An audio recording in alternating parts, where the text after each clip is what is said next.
Un millionnaire rentre tôt chez lui et surprend sa belle-mère en train de maltraiter sa fille. Ce qu'il fait surprend tout le monde. Si le titre a ému votre cœur, imaginez ce qui va arriver.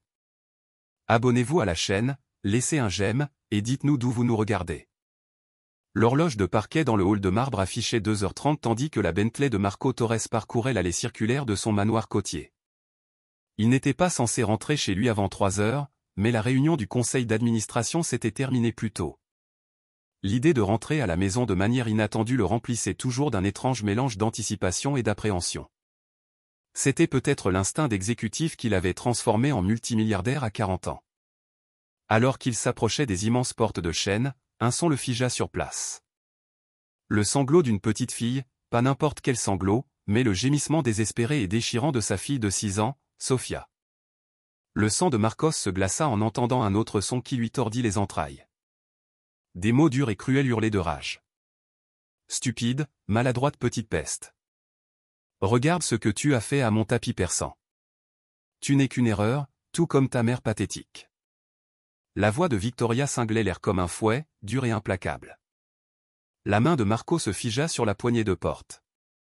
La voix de Sofia était aiguë et désespérée. Les mots s'échappaient par saccades entre les sanglots. S'il te plaît, maman Victoria, je suis désolé. J'essayais d'atteindre mon verre d'eau, mais mes béquilles ont glissé et je l'ai renversé. Ce n'était pas mon intention. Les mots frappèrent Marco comme un coup de poing. Sa défunte épouse, Sarah, avait été l'amour de sa vie, et Sofia était le précieux cadeau qu'elle lui avait laissé. Il avait épousé Victoria 2 ans auparavant, croyant qu'elle serait la figure maternelle et aimante dont Sofia avait désespérément besoin après avoir perdu Sarah à cause d'un cancer alors qu'elle n'avait que 4 ans. Un autre cri désespéré de Sofia le poussa à agir.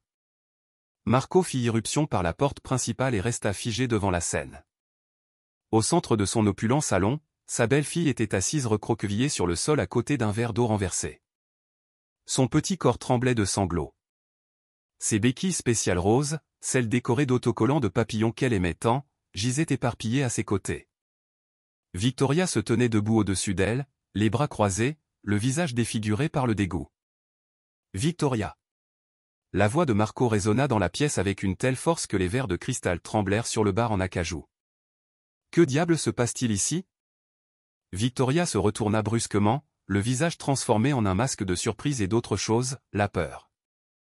Pendant une fraction de seconde, Marco vit quelque chose dans ses yeux qui le glaça plus que les sanglots de Sofia. Ce n'était pas seulement de la colère ou de la frustration, c'était quelque chose de plus profond, de plus sombre, quelque chose qui ressemblait presque à de la haine. « Marco, tu es rentré tôt », dit Victoria, changeant immédiatement sa voix pour son ton mielleux habituel. Elle lissa ses cheveux blonds et ajusta sa robe de créateur comme si rien ne s'était passé. Sofia a eu un petit accident avec son eau. J'essayais juste de lui apprendre à être plus prudente avec les choses chères. Marco baissa les yeux vers sa fille. Les cheveux dorés de Sofia pendaient emmêlés autour de son visage, et ses grands yeux bleus, si semblables à ceux de sa mère, étaient grands ouverts de douleur et de confusion. Ses joues étaient rouges et marquées par les larmes. Mais ce qui brisa le plus le cœur de Marco fut le regard d'acceptation résigné dans ses yeux, comme si ce n'était pas la première fois qu'on la traitait ainsi. « Papa » murmura Sofia, tendant ses bras tremblants vers lui. J'essayais de prendre mon eau parce que j'avais soif, mais quand je me suis mal appuyé sur mes béquilles, tout est tombé. J'ai demandé pardon de nombreuses fois, mais... Marcos s'agenouilla à côté de sa fille, le cœur brisé en voyant son visage baigné de larmes. Alors qu'il la prenait doucement dans ses bras, il remarqua quelque chose qui fit bouillir son sang. Sofia frissonna légèrement quand il lui toucha le bras et il put voir des marques pâlies sur ses poignets. Ce n'étaient pas des contusions, mais des marques rouges, comme si quelqu'un l'avait saisi trop fort. « Depuis combien de temps cela dure-t-il » demanda Marco, sa voix d'un calme mortel, alors qu'il se levait avec Sofia dans les bras. Le visage de Victoria pâlit, mais sa voix resta ferme. « Je ne sais pas à quoi tu fais allusion, Marco. Les enfants handicapés ont besoin d'une direction ferme. Sofia doit apprendre que le monde ne s'adaptera pas à ses limitations pour toujours. » La façon dont elle dit limitation fit serrer la mâchoire de Marco. Sofia était née avec une maladie rare qui affectait les muscles de ses jambes, la forçant à utiliser des béquilles, mais c'était l'une des petites filles les plus brillantes et les plus vives qu'il ait jamais connues. Le médecin avait dit que son esprit était exceptionnel. Elle lisait déjà au niveau d'une élève de 4e année et pouvait résoudre des problèmes de mathématiques qui étonnaient ses tuteurs. « Papa » murmura Sophia contre son épaule. « J'ai peur de la mettre encore en colère. » Ces mots changèrent tout. Marco regarda Victoria avec de nouveaux yeux, voyant au-delà de la belle façade quelque chose de froid et de calculateur. Combien de fois était-il rentré chez lui et avait trouvé Sophia inhabituellement silencieuse ou repliée sur elle-même? Combien de fois Victoria avait justifié les larmes de Sophia comme des caprices ou un comportement pour attirer l'attention? « Fais tes valises, Victoria, dit Marco, sa voix coupant le silence tendu comme une lame. Tu as 1 heure. Le masque de Victoria s'effondra complètement. Tu ne peux pas être sérieux. À cause des artifices de cette petite dramatique, Marco, elle te manipule, ne le vois-tu pas? Elle renverse des choses exprès pour attirer l'attention. Mais Marco marchait déjà vers les escaliers, portant Sophia en lieu sûr. Alors qu'il montait, il entendit la voix de Victoria s'élever derrière lui, non plus douce, mais aiguisée par le désespoir. Tu regretteras cela, Marco Torres. Tu n'as aucune idée de ce que tu jettes. Cet enfant te ruinera la vie, tout comme sa mère a essayé de le faire. Il y avait quelque chose dans son ton qui laissait présager que ce n'était pas fini, quelque chose qui suggérait que Victoria avait ses propres secrets. Des secrets qui pourraient être plus dangereux que Marco ne pouvait l'imaginer. Lorsqu'il atteignit le haut des escaliers, Sophia le regarda avec ses yeux incroyablement sages. « Papa, pourquoi maman Victoria me dit-elle des choses si méchantes? Est-ce que je l'ai vraiment déçue parce que j'ai besoin de béquilles ?» Le cœur de Marco se brisa, mais il savait que ce n'était que le début. Quelles que soient les raisons de Victoria pour sa cruauté, quels que soient les secrets qu'elle cachait, il les découvrirait tous. Personne ne ferait plus jamais en sorte que sa fille se sente insignifiante. Mais tandis que le rire amer de Victoria résonnait d'en bas, Marco ne put s'empêcher de penser que se débarrasser d'elle ne serait pas aussi simple que de faire ses valises. Certaines tempêtes, une fois déchaînées, pouvaient tout détruire sur leur passage.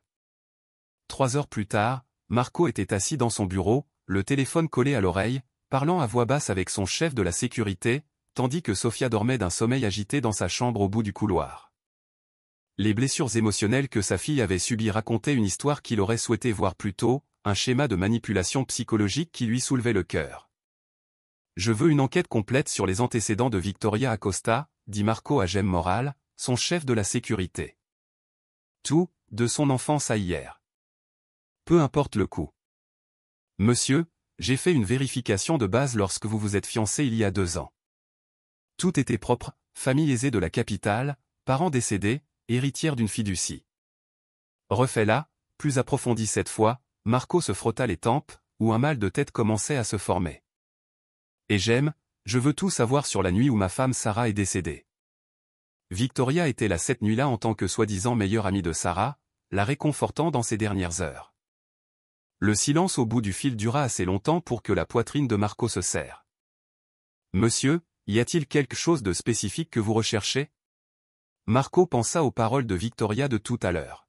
« Tu n'as aucune idée de ce que tu jettes. » Il y avait quelque chose de presque triomphant dans sa voix, comme si elle avait des cartes qu'il ignorait. « Trouvez tout, j'aime. » Quelque chose ne colle pas dans la façon dont Victoria est entrée dans nos vies. Après avoir raccroché, Marco se dirigea vers la chambre de Sophia. Elle était éveillée, regardant le plafond avec ses yeux pensifs qui lui rappelaient tant Sarah. Sa chambre était un paradis de princesse, des murs rose pâle recouverts de papillons, un lit à baldaquin digne de la royauté et des étagères remplies de livres bien au-delà de son niveau de lecture supposé.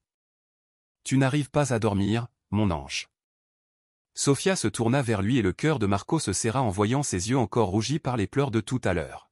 « Papa, je dois te dire quelque chose d'important, mais tu dois me promettre que tu ne seras pas déçu de moi. » Marco s'assit sur le bord de son lit, prenant sa petite main dans la sienne, beaucoup plus grande. « Je ne pourrai jamais être déçu de toi, ma chérie. Qu'est-ce qui se passe? Je t'ai caché des secrets. Après la mort de maman Sarah, j'ai commencé à faire attention aux conversations des adultes parce que j'avais peur que quelqu'un d'autre parte. » La voix de Sophia était à peine un murmure. « Maman Victoria dit de mauvaises choses sur maman Sarah quand elle croit que je ne l'entends pas. Elle dit que maman Sarah était faible et stupide, et que c'est pour ça qu'elle est morte. Elle dit que je finirai pareil parce que j'ai son sang. » La rage éclata dans la poitrine de Marco, mais il garda sa voix douce. Et qu'en penses-tu? Les yeux de Sofia brillèrent d'une intelligence bien supérieure à ses 6 ans. Je crois que maman Victoria a peur de quelque chose. Après la mort de maman Sarah, j'ai commencé à lire des livres sur les sentiments parce que la doctoresse Pérez a dit que les émotions aident quand on est triste. Les gens ne disent de mauvaises choses que quand ils ont peur ou qu'ils sont blessés à l'intérieur. La doctoresse Pérez était la psychologue pour enfants de Sofia, quelqu'un que Marco avait engagé pour l'aider à gérer la mort de sa mère. La femme avait été stupéfaite par l'intelligence émotionnelle de Sofia et sa capacité à lire entre les lignes dans le comportement des adultes. Qu'est-ce que maman Victoria a dit d'autre, mon ange? Parfois, elle parle au téléphone quand elle croit que je suis dans ma période de silence de l'après-midi, mais je suis très doué pour rester immobile et écouter. La voix de Sofia baissa à un murmure. Elle parle à quelqu'un d'argent et de papier et de s'assurer que quelque chose reste caché pour toujours. Marco sentit un frisson lui parcourir le dos. Tu te souviens de quelque chose d'autre? Elle a beaucoup prononcé le nom Monténégro et elle se met toujours très en colère quand elle mentionne le testament de maman Sarah. Elle dit des choses comme « Cette femme se croyait très intelligente. On verra qui rira à la fin, point. » Le testament de Sarah. Marco s'était occupé de toutes les affaires légales après la mort de sa femme, mais Victoria s'était montrée étonnamment intéressée par les détails. À l'époque, il avait pensé qu'elle essayait simplement d'être utile, s'assurant que l'avenir de Sofia était en sécurité. « Papa, y a-t-il autre chose ?» La voix de Sofia se fit encore plus petite. Parfois, tard dans la nuit, j'entends maman Victoria dans ton bureau. Elle utilise l'ordinateur et regarde des papiers. Je le sais parce que ma chambre est juste au-dessus de ton bureau, et les vieilles planches du plancher grincent quand quelqu'un marche. Le sang de Marco se glaça. Son bureau contenait des documents commerciaux confidentiels, des informations financières personnelles et le plus important, tous les effets personnels et papiers de Sarah, qu'il n'avait jamais eu le courage de revoir correctement. Sofia, c'est très important. Tu sais quel papier? Elle regardait le dossier rose, celui avec le nom de maman Sarah écrit en jolies lettres, et elle regarde toujours dans la petite boîte en argent où tu gardes les bijoux spéciaux de maman. Parfois, elle prend des photos des choses avec son téléphone. Marco savait exactement à quoi elle faisait allusion. La boîte à bijoux de Sarah ne contenait pas seulement ses précieuses pièces, mais aussi des lettres personnelles, des photographies et une clé d'un coffre-fort que Sarah avait mentionné avant de mourir, mais que Marco n'avait jamais ouvert. Cela lui avait semblé trop définitif, comme abandonner l'espoir. « Papa, je crois que maman Victoria n'est pas celle qu'elle prétend être. Une fois, je l'ai entendue au téléphone et elle a utilisé un nom différent. Elle s'est appelée Victoria Monténégro, pas Victoria Acosta, comme elle nous l'avait dit. » Un son venant du rez-de-chaussée les figea tous les deux. Des pas dans le hall, trop sûrs et familiers pour être ceux de la femme de ménage, qui était partie il y a des heures. « Papa, » murmura Sofia, se rapprochant instinctivement de lui. Marco se leva, chaque instinct protecteur criant « Reste ici, mon ange. Verrouille la porte derrière moi et n'ouvre à personne d'autre que moi. » Alors qu'il se dirigeait vers les escaliers, le téléphone de Marco vibra avec un message d'un numéro inconnu. « Je vérifie comment va ta précieuse petite princesse. Certains secrets sont trop dangereux pour être ignorés, Marco. Ta femme en savait plus qu'il n'y paraissait. Vérifie son coffre-fort si tu veux savoir à quoi tu fais vraiment face. Va. » Le texte était suivi d'une adresse et d'un numéro de clé, le même coffre-fort que Marco n'avait jamais ouvert. Les mains tremblantes, Marco réalisa que Victoria n'avait pas seulement torturé émotionnellement sa fille, elle jouait un jeu beaucoup plus long et dangereux. Et la mort de Sarah pourrait ne pas avoir été aussi naturelle que tout le monde le croyait. D'en haut vint le bruit de la porte de Sofia se verrouillant, suivi de sa petite voix criant « Papa, s'il te plaît, sois prudent. Je t'aime. » Alors que les pas se déplaçaient dans sa maison, des pas qui appartenaient définitivement à Victoria malgré son ordre de partir, Marco réalisa que la sécurité de sa fille et peut-être leur vie à tous deux dépendait de la découverte de ce que Victoria cherchait depuis tous ces mois. La vérité sur la mort de Sarah était enterrée quelque part dans ce coffre-fort, et quelqu'un était prêt à faire tout ce qu'il fallait pour la garder enterrée. Le lendemain matin se leva gris et orageux, en accord avec l'humeur de Marco alors qu'il était assis en face de l'inspectrice Raquel Cano au poste de police du centre-ville.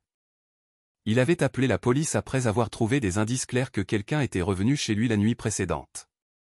Son bureau montrait de subtils signes d'avoir été fouillé et la boîte à bijoux de Sarah avait été déplacée. « Monsieur Torres, Je comprends votre inquiétude concernant le traitement émotionnel de votre fille, mais prouver la maltraitance psychologique peut être un défi, dit prudemment l'inspectrice Cano. Ce dont nous avons besoin, c'est de preuves concrètes de comportements menaçants ou de mauvaise conduite financière.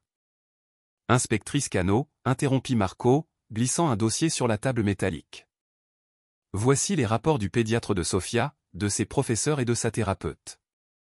Au cours de la dernière année, la doctoresse Pérez a documenté des changements de comportement significatifs chez Sofia, une anxiété accrue, un repli sur soi et ce qu'elle appelle une hypervigilance, typique des enfants vivant dans des environnements émotionnellement peu sûrs.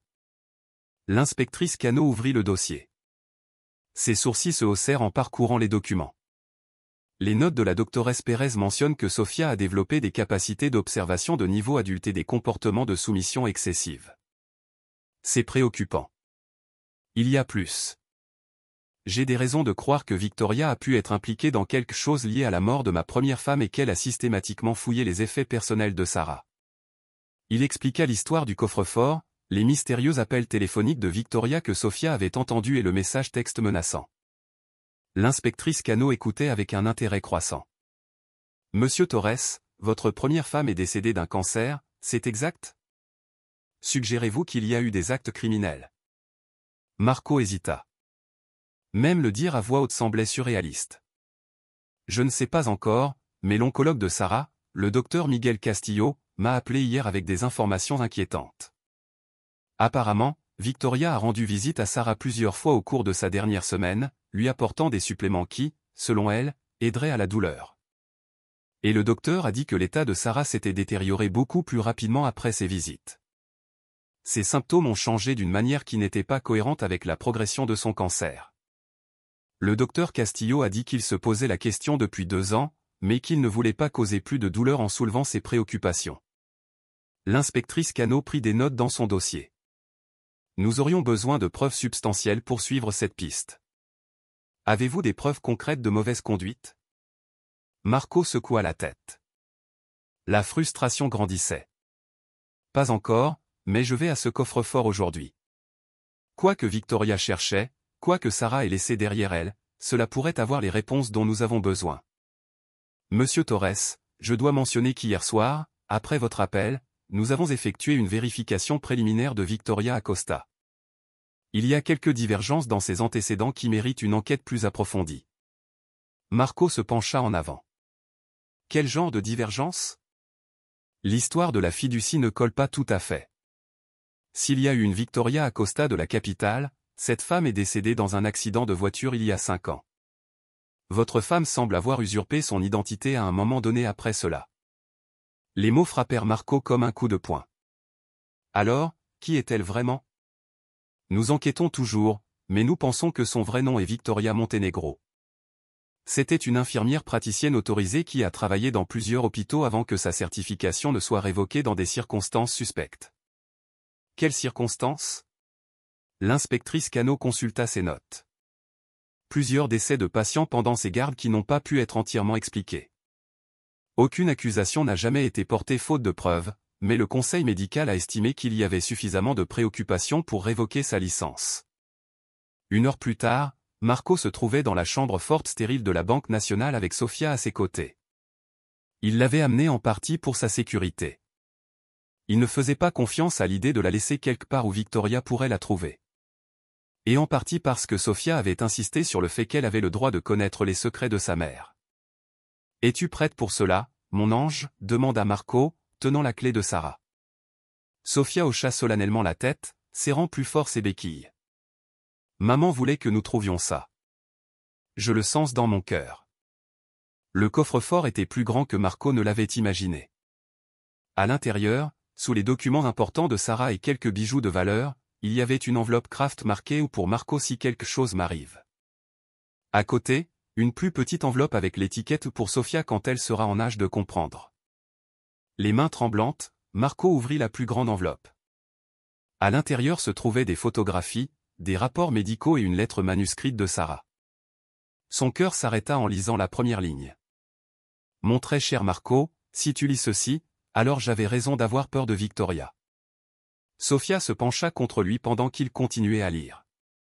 Ses compétences avancées en lecture lui permettaient de suivre le texte.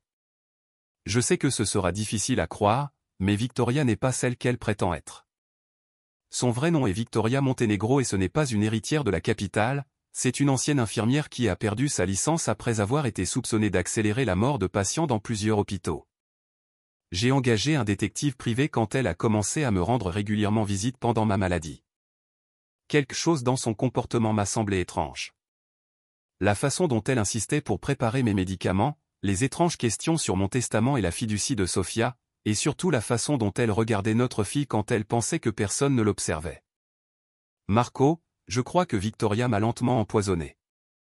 Les symptômes que j'ai ressentis au cours de mes dernières semaines n'étaient pas cohérents avec la progression de mon cancer. J'ai caché des preuves dans notre maison.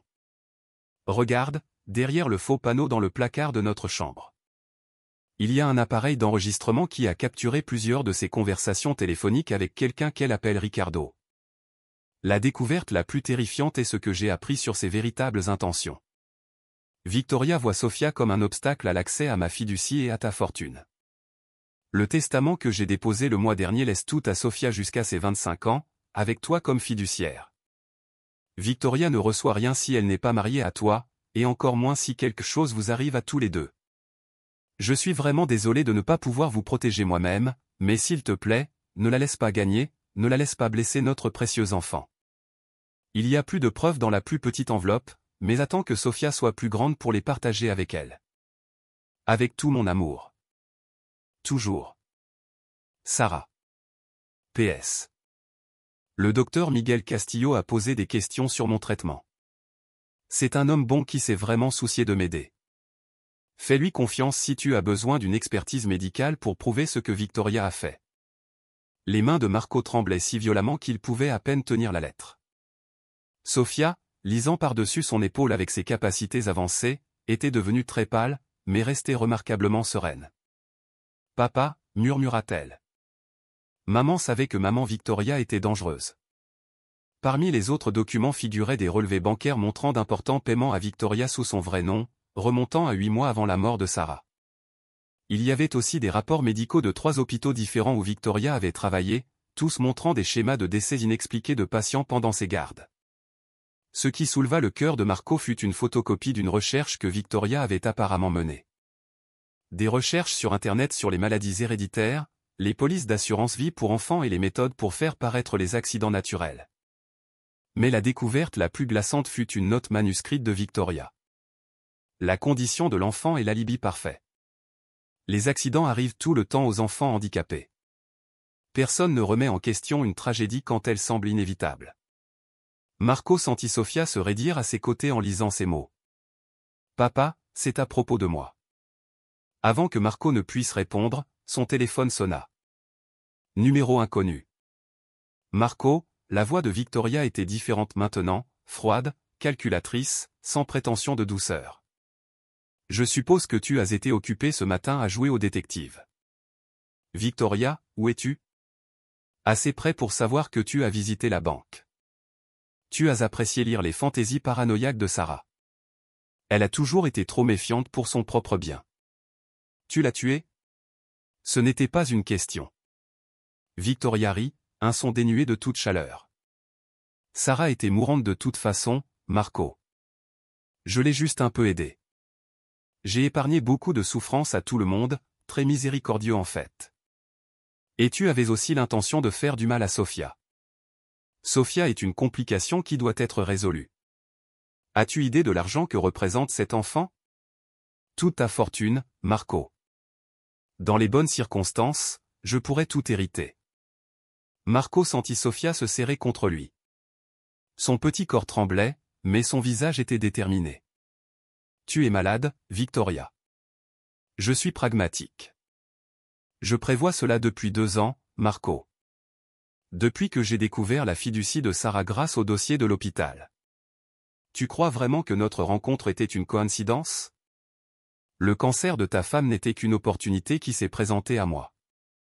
La police sait déjà tout, Victoria. Le docteur Castillo a posé des questions et ils enquêtent sur la mort de Sarah. Oh, Marco, homme doux et naïf, tu crois que la police peut te protéger ? J'ai couvert mes traces très soigneusement, et en plus, j'ai une assurance dont tu ne sais rien. Marco sentit sa poitrine se serrer. De quoi parles-tu? Pendant que tu jouais au détective ce matin, j'ai fait quelques découvertes très intéressantes de mon côté. Savais-tu que le système de sécurité de ta maison enregistre tout depuis des mois, y compris des conversations très intéressantes entre toi et certains partenaires commerciaux? Marco tenta de réfléchir rapidement à ce à quoi elle pouvait faire allusion. Son estomac se serra en réalisant qu'elle parlait des conversations privées qu'il avait eues avec ses avocats concernant certaines tactiques commerciales agressives qui, bien que légales, pourraient paraître discutables hors contexte. J'ai également documenté des transactions financières très intéressantes, continua Victoria. C'est incroyable comme il est facile de faire paraître des affaires légitimes suspectes quand on les présente de la bonne manière. Compte à l'étranger, transactions en espèces, réunions avec des personnes aux antécédents intéressants. Tu bluffes? Je bluffe. Vérifie ton courrier, chérie. Je t'ai envoyé un petit aperçu de ce que j'ai collecté. Si quelque chose m'arrive, des copies de tout iront au FBI, au fisc et à plusieurs enquêteurs en matière de délits financiers. Ton empire commercial ne survivra pas à l'examen. Le téléphone de Marco vibra avec un email contenant des documents qui lui firent froid dans le dos. Victoria avait d'une manière ou d'une autre obtenu des dossiers financiers et des communications qui, sortis de leur contexte, pourraient faire passer ses pratiques commerciales légitimes pour criminelles. Que veux-tu, Victoria? 75 millions de dollars transférés sur un compte dont je t'enverrai les détails. En échange, je disparais pour toujours et toutes les preuves contre toi s'évanouissent. Tu as 4 heures pour décider. Et si je refuse, tu passeras la prochaine décennie dans une prison fédérale pendant que j'élèverai ta précieuse Sophia comme ma propre fille. Et Marco, je m'assurerai qu'elle comprenne chaque jour que son papa a choisi la cupidité plutôt que sa sécurité. La ligne se coupa. Marco regarda les preuves éparpillées devant lui, des preuves de la culpabilité de Victoria, mais aussi des preuves qu'elle avait planifié ce piège pendant des années. Elle avait anticipé chacun de ses mouvements, prête pour ce moment. Sophia tira sur sa manche. Papa, elle ment sur certaines choses. Marco regarda sa fille. Que veux-tu dire, mon ange? Les enregistrements qu'elle dit avoir. Je sais où le système de sécurité stocke les fichiers parce que j'ai demandé à M. J'aime de me le montrer l'année dernière quand j'étais inquiète à cause des étrangers. La voix de Sophia était ferme et réfléchie. Le système ne garde les enregistrements que pendant 30 jours, à moins que quelqu'un ne les enregistre spécifiquement, et maman Victoria ne connaît pas le mot de passe pour les enregistrer de façon permanente. Marco fixa sa fille, réalisant une fois de plus que son intelligence pourrait être leur salut. Et papa, je sais quelque chose de plus important. Quand maman Victoria parle avec Ricardo au téléphone, elle utilise parfois le haut-parleur parce qu'elle pense que je ne peux pas l'entendre d'en haut, mais le son voyage très bien à travers les vieilles conduites de chauffage de notre maison. Que as-tu entendu, mon ange? Ricardo a toujours l'air effrayé quand il parle à maman Victoria. Elle dit des choses comme « Tu te souviens de ce qui s'est passé à Chicago?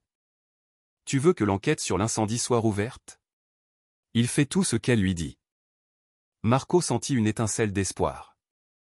Si Victoria faisait chanter Ricardo, alors peut-être pourrait-il le monter contre elle. Y a-t-il autre chose, papa? Hier, quand je devais faire la sieste, j'ai revu Victoria dans ton bureau, mais cette fois, elle sortait des papiers de ton coffre-fort, pas seulement les regarder. Je pense qu'ils ont volé des documents importants pendant longtemps. Le cœur de Marco s'accéléra. Si Victoria avait volé des documents commerciaux, c'était un crime fédéral qui pourrait la conduire en prison, indépendamment de tout le reste. Sophia, penses-tu pouvoir te souvenir exactement des papiers que tu l'as vu prendre? Je ne pense pas pouvoir m'en souvenir, papa. Mais j'ai pris des photos avec ma tablette parce que j'étais inquiète qu'elle te vole. Marco regarda sa fille extraordinaire. Alors qu'il était aveugle aux machinations de Victoria, Sophia avait tranquillement collecté des preuves avec l'attention aiguë aux détails d'une enquêtrice entraînée. Devrais-je montrer les photos à l'inspectrice Cano? Demanda Sophia. Avant que Marco ne puisse répondre, son téléphone vibra avec un autre message de Victoria. Le temps presse, Marco, et pour que tu saches, je ne suis pas la seule à surveiller ta fille aujourd'hui. Fais le mauvais choix et tu ne la reverras plus. Marco sentit de la glace dans ses veines en réalisant que la menace de Victoria venait de passer de la ruine financière à l'enlèvement, mais en regardant sa fille courageuse et intelligente, il réalisa que Victoria avait commis une erreur cruciale. Elle avait sous-estimé Sophia Torres, et cela pourrait être la clé pour l'arrêter une fois pour toutes. Papa, j'ai peur, admit Sophia à voix basse, mais je crois que je sais comment nous pouvons l'attraper. Tu veux entendre mon plan? De retour au manoir, Marco faisait les 100 pas dans le salon tandis que l'inspectrice Cano et l'agente du FBI, Sarah Martinez, installaient des équipements d'enregistrement. Sophia était assise les jambes croisées sur le canapé, sa tablette sur les genoux, l'air remarquablement sereine pour une enfant de 6 ans dont la vie était menacée.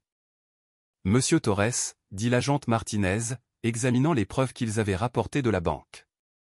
Les photographies et observations de votre fille pourraient être cruciales, mais nous devons comprendre exactement à quoi nous sommes confrontés avant que Victoria ne vous contacte à nouveau. Sophia regarda son père avec ses yeux sages. Dois-je leur montrer les photos que j'ai prises, papa? Marco hocha la tête, le cœur battant la chamade tandis que Sophia naviguait vers un album photo sur sa tablette. J'ai commencé à prendre des photos après que maman Victoria ait dit de mauvaises choses sur maman Sarah, expliqua-t-elle aux agentes. La doctoresse Pérez m'a appris que lorsque les adultes font de mauvaises choses, d'autres bons adultes ont besoin de preuves pour aider. La première photo montrait Victoria dans le bureau de Marco, clairement photographiée à travers une fente de la porte. Elle tenait des documents du coffre-fort de son entreprise, les photographiant avec son téléphone. Je sais qu'elle ne devait pas être dans le coffre-fort privé de papa parce qu'il m'a dit que c'était seulement pour des papiers très importants, expliqua Sophia. Alors quand je l'ai vue là, j'ai su que quelque chose n'allait pas. L'agente Martinez se pencha en avant avec attention. Sophia, sais-tu comment elle est entrée dans le coffre-fort? Je pense qu'elle a vu papa l'ouvrir. Notre maison a beaucoup de miroirs, et depuis le couloir, on peut voir le reflet du coffre-fort dans le miroir au-dessus du bureau de papa. Je l'ai découvert en jouant à cache-cache. Marco sentit un frisson. Son bureau, censé être privé, était plus visible qu'il ne l'avait imaginé. Sophia passa à une autre photo montrant Victoria parlant au téléphone dans la cuisine. C'est quand elle parle avec Ricardo. Elle ne sait pas que je peux l'entendre parce que l'ancienne conduite de chauffage va de la cuisine à ma salle de jeu. De quoi les as-tu entendu parler, ma chérie? Demanda doucement l'inspectrice Cano. Ricardo a toujours l'air effrayé quand il parle à maman Victoria. Elle dit des choses comme « Tu te souviens de ce qui s'est passé à Chicago? Tu veux que l'enquête sur l'incendie soit rouverte ?» Il fait tout ce qu'elle lui dit. L'agente Martinez échangea des regards avec l'inspectrice Cano. Sophia, ont-ils déjà parlé des affaires de ton papa? Oui. Victoria a une liste de tous les bâtiments de papa et des moments où les gens les visitent. Elle connaît l'hôpital pour enfants parce qu'elle y travaillait quand maman Sarah était malade et elle connaît mon école parce qu'elle est venue avec nous aux réunions du bâtiment. Marco comprit soudainement. Victoria n'avait pas eu besoin d'entrer dans des installations sécurisées. Elle avait eu un accès légitime grâce à sa relation et à son emploi antérieur. Il y a quelque chose de plus important, continua Sophia, passant à d'autres photos. Maman Victoria a volé des choses de notre maison pendant des mois. Pas de grandes choses, mais des petites, comme des cartes de visite de papa, des copies de papier et surtout des choses qui appartenaient à maman Sarah. Les photos montraient Victoria examinant soigneusement les objets personnels de Sarah, photographiant des documents et des bijoux. Pourquoi penses-tu qu'elle voulait les affaires de ta maman? Demanda l'agente Martinez. Je crois qu'elle cherchait des secrets. Maman Sarah était très intelligente avec l'argent et les affaires. Elle aidait papa avec des décisions importantes. Je crois que maman Victoria voulait savoir les mêmes choses que maman Sarah savait. L'inspectrice Cano prenait des notes détaillées. Sophia, tu as mentionné que Victoria et Ricardo ont parlé d'autres endroits que ta maison. Tu te souviens où? L'ancien entrepôt au bord de l'eau où Ricardo vit. Parfois Victoria y va quand elle est très en colère, et il y a un débarras où ils gardent des cartons de papier et d'autres choses qu'ils ont pris à différents endroits. Marco sentit sa poitrine se serrer. Mon ange, comment connais-tu ces endroits? Parfois, quand Victoria pensait que je dormais dans la voiture, elle passait par là pour vérifier les choses. Je suis très doué pour faire semblant de dormir et j'ai une très bonne mémoire des lieux. L'agente Martinez se coordonnait déjà avec son équipe par radio. Nous avons besoin d'une surveillance immédiate des deux endroits. Il y a plus, dit Sophia à voix basse. Hier, quand Victoria était particulièrement méchante avec moi, elle a dit quelque chose qui m'a effrayé. Qu'a-t-elle dit, ma chérie? Marco s'agenouilla à côté de sa fille. Elle a dit qu'après aujourd'hui, Elle n'aurait plus à faire semblant de se soucier des petites filles stupides aux jambes cassées.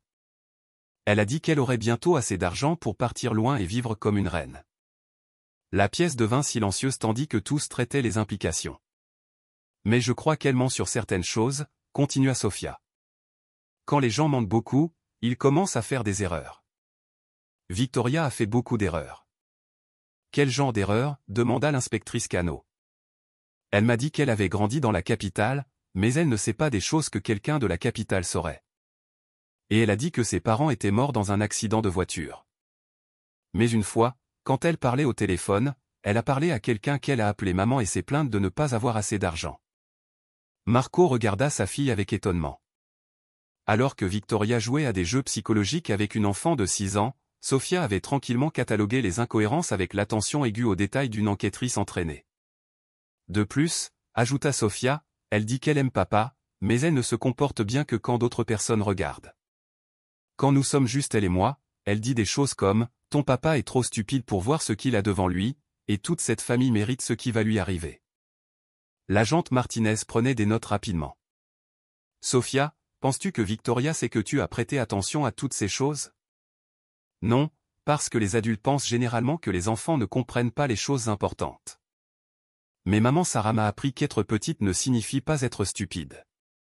Elle a dit que mon cerveau était mon super pouvoir. Ta maman était très intelligente, dit doucement l'inspectrice Cano.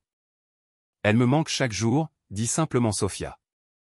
Mais je crois qu'elle serait fière que j'essaie de protéger papa de la même manière qu'elle a essayé de nous protéger tous les deux. Marco sentit les larmes lui piquer les yeux. Sa courageuse enfant avait porté ce fardeau seule pendant des mois, utilisant une intelligence et un courage bien supérieurs à son âge pour documenter des preuves contre une femme qui détruisait systématiquement sa famille. Sophia, tu as mentionné que tu avais un plan, dit l'agente Martinez. Peux-tu nous le dire ? L'expression de Sophia devint sérieuse. Victoria pense qu'elle est plus intelligente que tout le monde, mais elle n'est pas plus intelligente que nous tous travaillant ensemble. Elle s'attend à ce que papa ait peur et fasse ce qu'elle dit.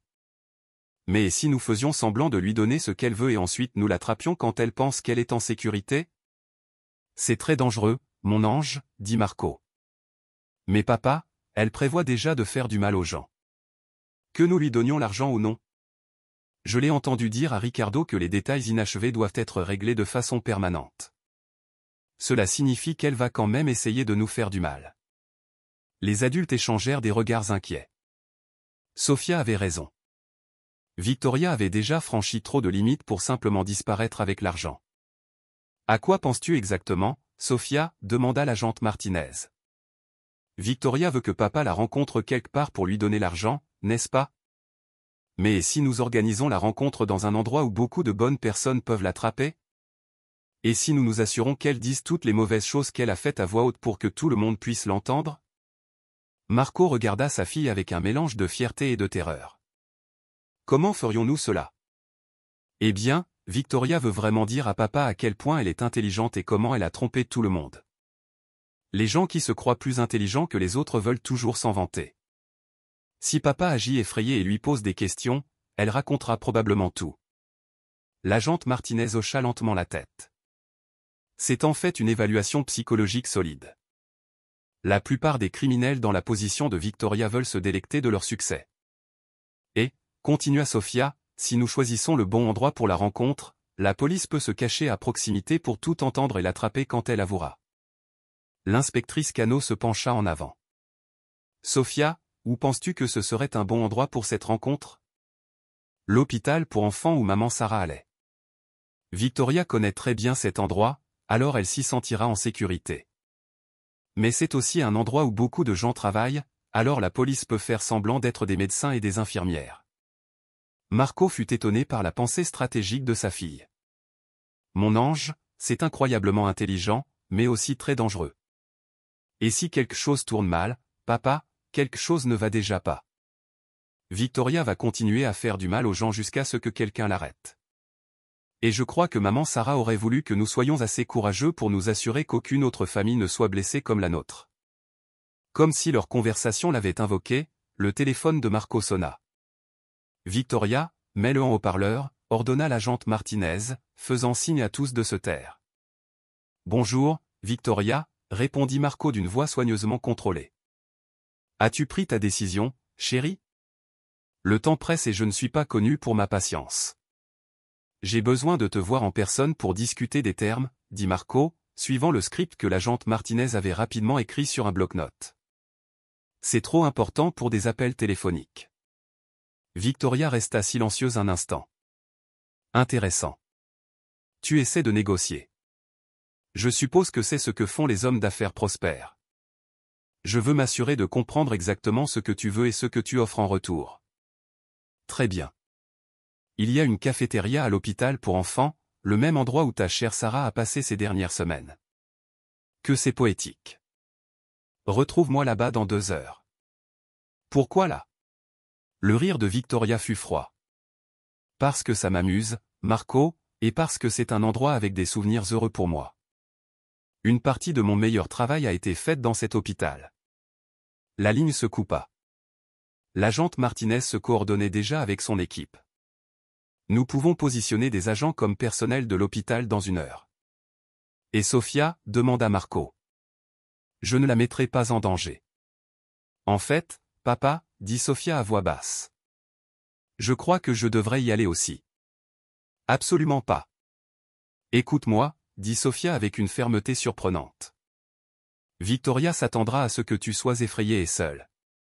Si je suis là, elle pensera que tu m'as amené parce que tu es désespéré et que tu ne sais plus quoi faire. Elle se sentira plus confiante et sera plus susceptible de dire la vérité. L'agente Martinez considéra cela d'un point de vue psychologique. Victoria pourrait, en effet, baisser sa garde si elle pense qu'elle a le contrôle total de la situation. De plus, ajouta Sofia, si Victoria me voit, elle pourrait dire de mauvaises choses sur ce qu'elle a fait à maman Sarah et ce qu'elle voulait me faire. Ce serait une bonne preuve, n'est-ce pas? Marco se sentit tiraillé entre la fierté du courage de sa fille et la terreur de l'idée de la placer près de Victoria. Je promets de rester près de toi tout le temps, dit Sofia en lui prenant la main. Et papa, je n'ai plus peur de Victoria. Elle a essayé de me faire sentir petite et brisée, mais maman Sarah m'a appris que je suis courageuse, forte et intelligente. Victoria ne peut pas m'enlever ça. Regardant les yeux bleus déterminés de sa fille, Marco réalisa que Sofia avait déjà survécu au pire que Victoria pouvait lui faire. Sa petite fille avait enduré des mois de tourments psychologiques et avait émergé non pas comme une victime, mais comme une héroïne prête à protéger les autres. D'accord, mon ange, dit-il finalement, mais nous le ferons ensemble et nous suivrons toutes les règles de sécurité que les agents nous donneront. Sofia sourit, le premier sourire vraiment heureux que Marco lui avait vu depuis des mois. Ensemble, papa, comme maman Sarah l'aurait voulu. Alors que les agents du FBI coordonnaient ce qui allait devenir la plus importante opération d'infiltration de la vie de Marco, il réalisa que sa fille de 6 ans n'était pas seulement courageuse, elle était brillante et était sur le point d'aider à faire tomber la femme qui avait détruit sa famille et menacé d'innombrables autres personnes. La confrontation finale était sur le point de commencer. L'hôpital pour enfants fourmillait de son activité habituelle de l'après-midi tandis que Marco et Sofia marchaient dans les couloirs familiers vers la cafétéria. L'agente Martinez et son équipe étaient déjà en position, déguisés en personnel médical, en ouvriers d'entretien et en visiteurs dans toute la zone. Marco portait une mallette contenant de faux documents de virement bancaire, tandis que Sofia marchait à ses côtés avec ses béquilles, ressemblant à n'importe quel autre enfant visitant l'hôpital. Ils portaient des microphones cachés cousus dans leurs vêtements, transmettant tout à l'équipe du FBI. « Souviens-toi, mon ange » murmura Marco alors qu'il s'approchait de la cafétéria. « Si quelque chose semble mal tourner, tu me fais le signal et nous partons immédiatement. » Sofia hocha la tête, le visage sérieux, mais sans peur. « Je me souviens, papa.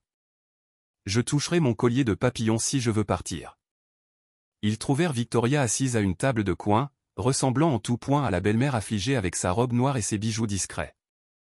Elle se leva et sourit chaleureusement à leur approche.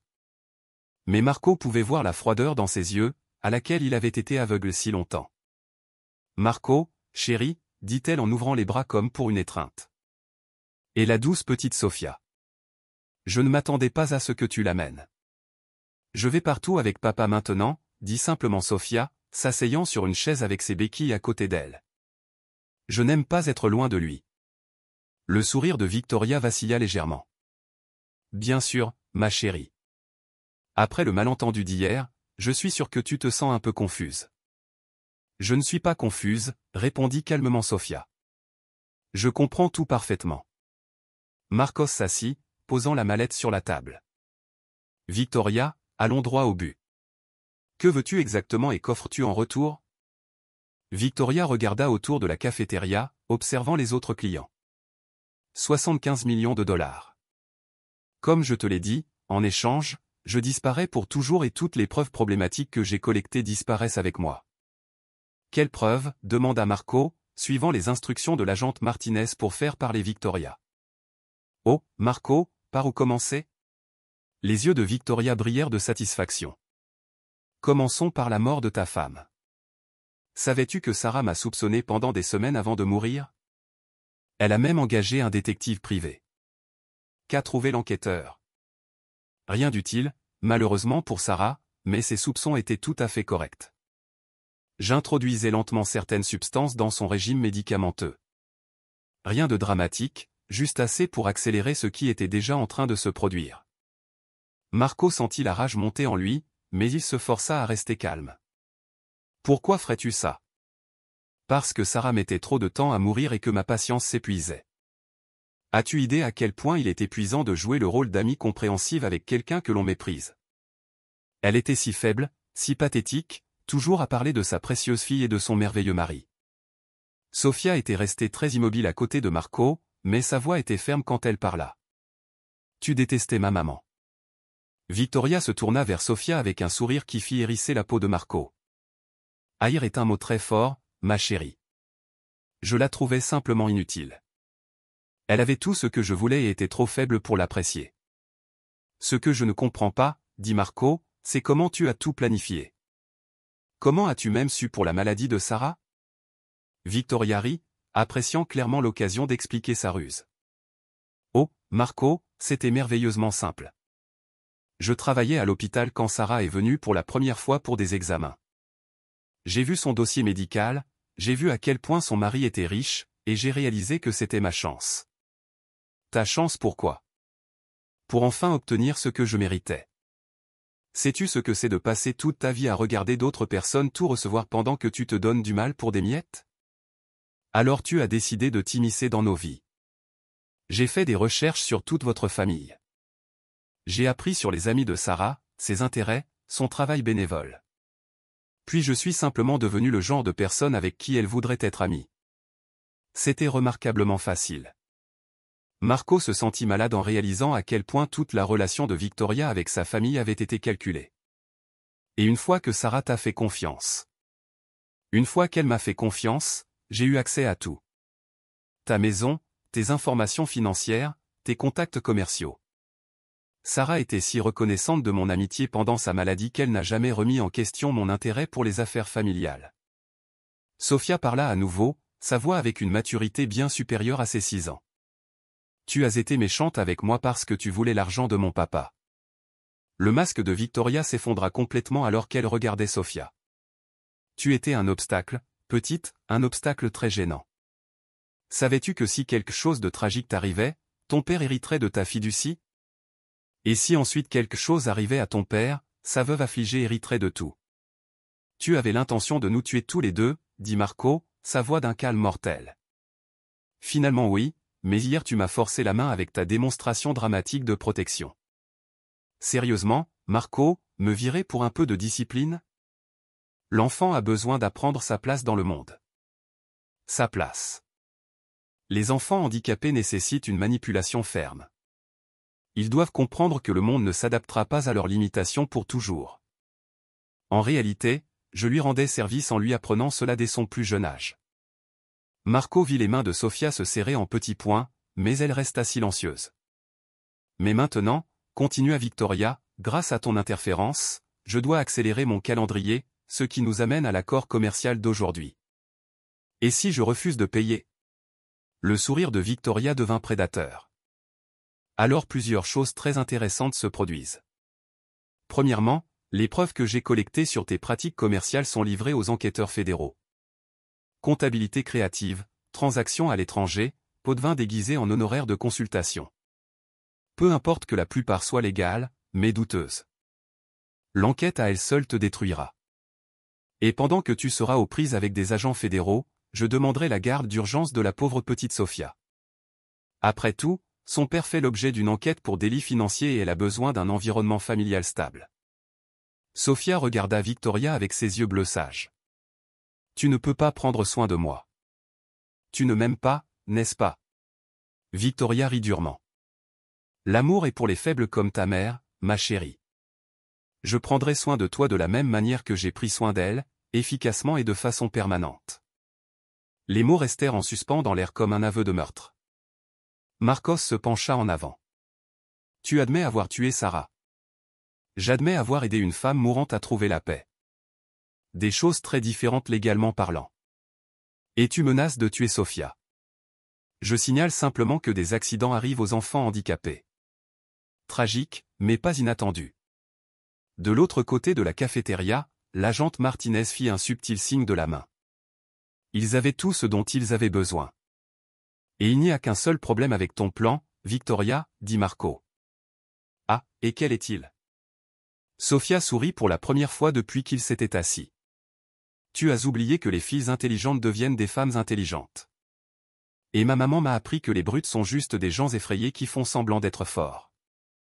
Victoria fronça les sourcils, sentant soudain que quelque chose n'allait pas. L'autre problème, continua Marco. C'est que tu as sous-estimé ma fille. Dis-lui, mon ange. Sofia sortit sa tablette de son petit sac.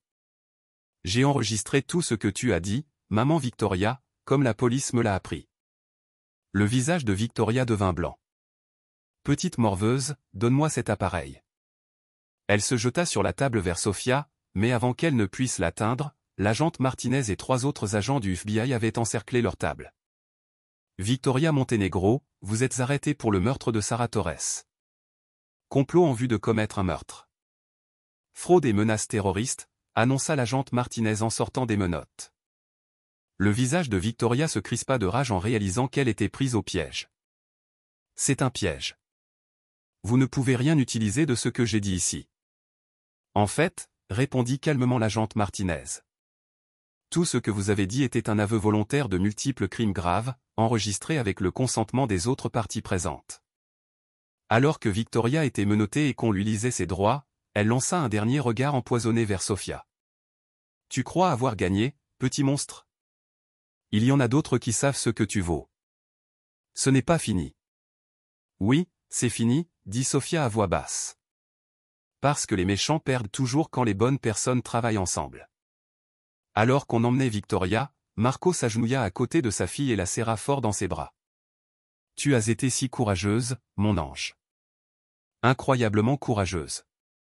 Nous avons été courageux ensemble, papa, comme maman Sarah l'aurait voulu. L'agente Martinez s'approcha d'eux avec un sourire. Excellent travail de votre part à tous les deux. La confession de Victoria, combinée aux preuves que vous avez fournies, la mettra en prison à perpétuité. Qu'en est-il de Ricardo? Demanda Marco. Il est déjà en garde à vue. Une fois que nous l'avons appréhendé, il n'a pas tardé à avouer. Il s'avère que Victoria le faisait chanter depuis des années à cause d'un incendie à l'hôpital qu'il avait accidentellement déclenché. Il coopère pleinement à notre enquête. Alors qu'ils quittaient l'hôpital ensemble, Sofia regarda son père. Papa, pouvons-nous aller visiter la tombe de maman Sarah? Je veux lui dire que la méchante femme ne peut plus faire de mal à personne.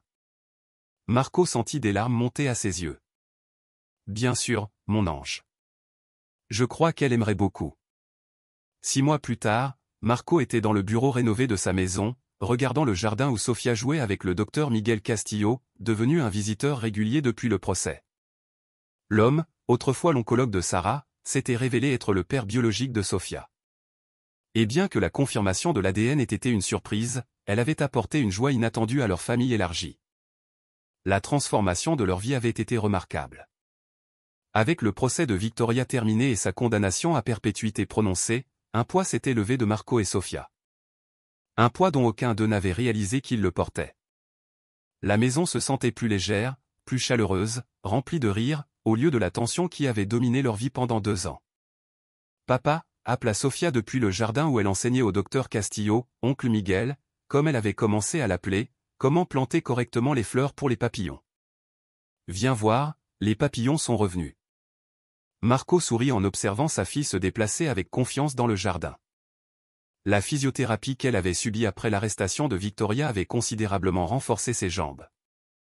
Et bien qu'elle ait encore besoin de ses béquilles pour les longues distances, elle pouvait désormais marcher de courtes distances de manière indépendante. Plus important encore, la petite fille craintive et hypervigilante qui avait vécu en danger émotionnel constant était devenue une enfant sûre d'elle et joyeuse qui se sentait en sécurité d'être elle-même. Les papillons savent qu'ils sont en sécurité ici maintenant, lui avait expliqué Sofia la semaine dernière. Comme nous. Le docteur Castillo avait été une révélation dans leur vie. Son véritable souci pour Sarah pendant sa maladie s'était étendu à une affection profonde pour Sofia, qui allait bien au-delà du lien biologique. Il était patient, gentil et brillant. Tout ce que Marco aurait pu espérer à la fois comme ami et comme figure paternelle pour sa fille.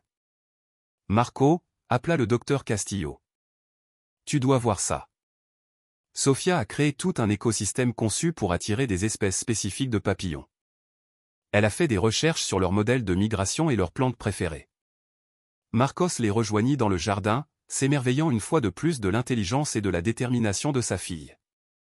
Comment as-tu découvert tout ça, mon ange? J'ai lu sur les papillons depuis la mort de maman Sarah, expliqua Sofia, tassant soigneusement la terre autour d'une fleur fraîchement plantée. Elle disait toujours que j'étais comme un papillon, que je pouvais commencer par paraître fragile, mais que des ailes fortes me pousseraient et que je volerais. Ta mère était très sage, dit doucement le docteur Castillo, et elle avait raison pour tes ailes. Le procès avait été difficile pour tous, mais Sofia avait témoigné avec un courage et une clarté qui avaient ému tout le monde dans la salle. Ses observations détaillées et les preuves enregistrées avaient été cruciales pour assurer la condamnation de Victoria. Non seulement pour le meurtre de Sarah, mais pour la mort de cet autre patient dans les hôpitaux où Victoria avait travaillé. Docteur Castillo, dit Sofia, levant les yeux de son jardinage. Puis-je vous poser une question sur maman Sarah? Bien sûr, ma chérie. Que voudrais-tu savoir? Étiez-vous triste quand elle est morte? Je veux dire, très triste, pas juste triste comme un docteur. Le docteur Castillo fit une pause dans sa plantation. Son expression devint pensive. J'étais très triste, Sofia. Ta mère était une femme extraordinaire et elle comptait beaucoup pour moi. Mais j'étais aussi reconnaissant de l'avoir connue, même si ce n'était que pour un court instant. Je crois qu'elle aurait aimé que tu sois là maintenant, à nous aider, ton papa et moi. Marco sentit sa gorge se serrer.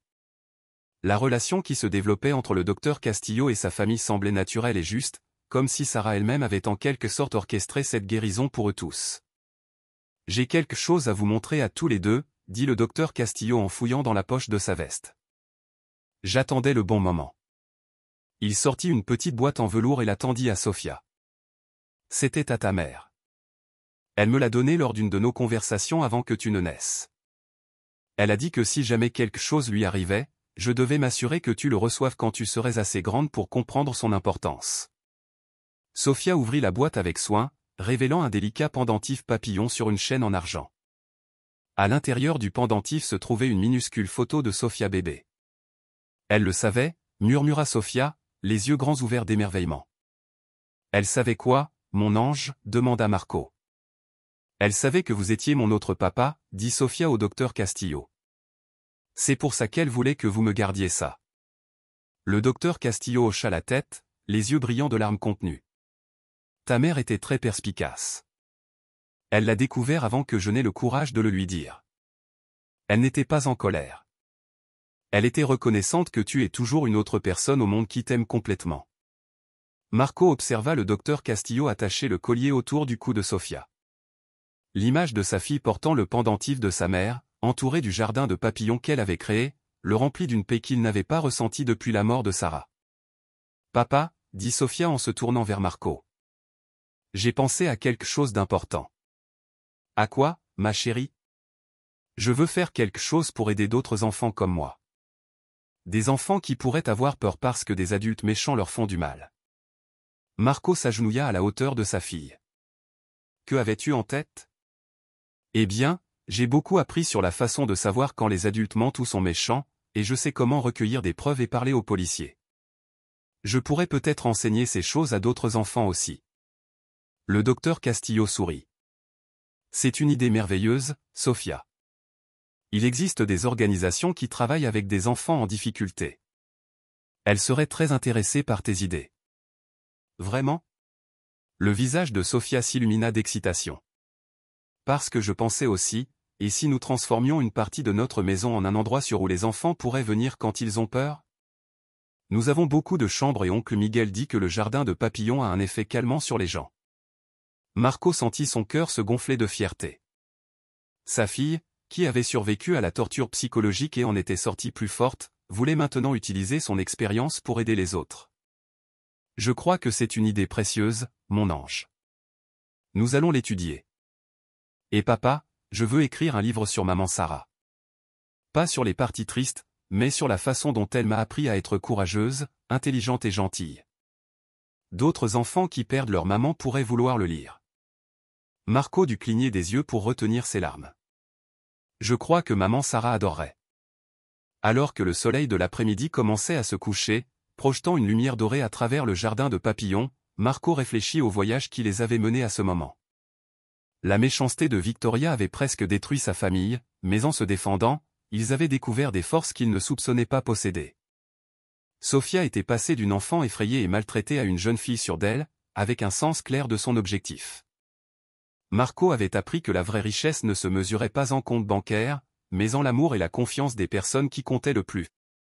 Et le docteur Castillo avait trouvé une famille qu'il n'avait jamais osé espérer.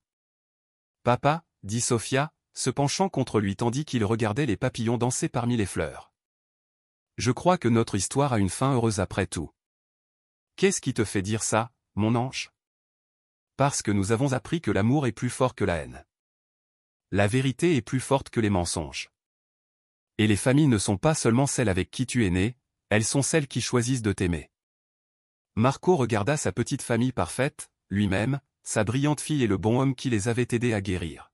« Je crois que tu as tout à fait raison, ma chérie. » De plus, ajouta Sophia avec un sourire malicieux. « Je vous ai entendu, toi et oncle Miguel, parler d'avoir peut-être un autre bébé un jour. Je crois que je serais une très bonne grande sœur. » Marco sentit ses joues rougir tandis que le docteur Castillo riait chaleureusement. « Rien ne t'échappe, n'est-ce pas? Petite papillon. Ah, maman Sarah m'a appris à prêter attention aux choses importantes et que les familles qui grandissent avec amour sont définitivement importantes. » Alors qu'ils rentraient ensemble à la maison, Marco réalisa que la tentative de Victoria de les détruire les avait en fait conduits à quelque chose de plus beau qu'ils n'auraient pu l'imaginer. Ils avaient trouvé le chemin d'un amour plus profond, plus fort et plus authentique que tout ce qu'il avait connu. L'enfant, qui avait autrefois pleuré seul alors qu'elle était maltraitée émotionnellement, prévoyait maintenant d'aider d'autres enfants à trouver leur propre force. L'homme, qui avait failli tout perdre aux mains d'une meurtrière manipulatrice, avait découvert que ses vrais trésors ne pouvaient être ni volés ni détruits.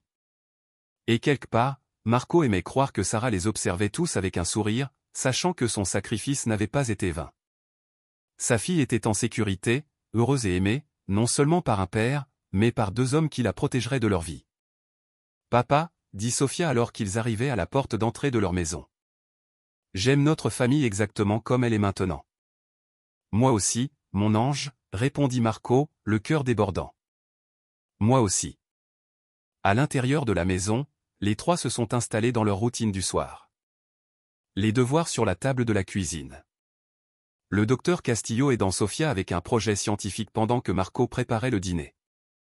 La conversation facile de personnes qui appartenaient ensemble. Plus tard dans la soirée, alors que Marco bordait Sophia au lit, elle le regarda avec ses yeux bleus sages qui lui rappelaient tant Sarah. « Papa, penses-tu que maman Sarah sait que nous sommes à nouveau heureux ?» Marco lui embrassa doucement le front. « Je crois qu'elle nous a veillés tout ce temps, s'assurant que nous retrouvions le chemin de la joie. »« Bien, » dit Sophia d'une voix ensommeillée, « parce que demain je veux commencer à travailler sur ce livre à son sujet et sur le projet de sanctuaire de papillons, et peut-être devrions-nous appeler des gens pour aider les enfants effrayés. » Marco sourit aux ambitieux projets de sa fille. « Demain semble parfait pour de nouveaux commencements, mon ange. » Alors qu'il éteignait la lumière et fermait la porte, Marco s'émerveillait de la résilience de l'esprit humain. Victoria avait tenté de les briser, mais les avait au lieu de cela forgés en quelque chose d'inébranlable. Leur histoire ne parlait pas seulement de survivre au mal, elle parlait de choisir l'amour, l'espoir et la guérison face à l'obscurité. Elle parlait d'une enfant qui a refusé que la cruauté la définisse et de la famille qui s'est renforcée dans les endroits brisés. Et tandis que Marco s'installait dans son propre lit, entouré par la paix d'un foyer rempli d'un amour véritable, il sut que les meilleurs chapitres de leur histoire étaient encore en train de s'écrire. Le papillon, en effet, avait déployé ses ailes et était prêt à voler.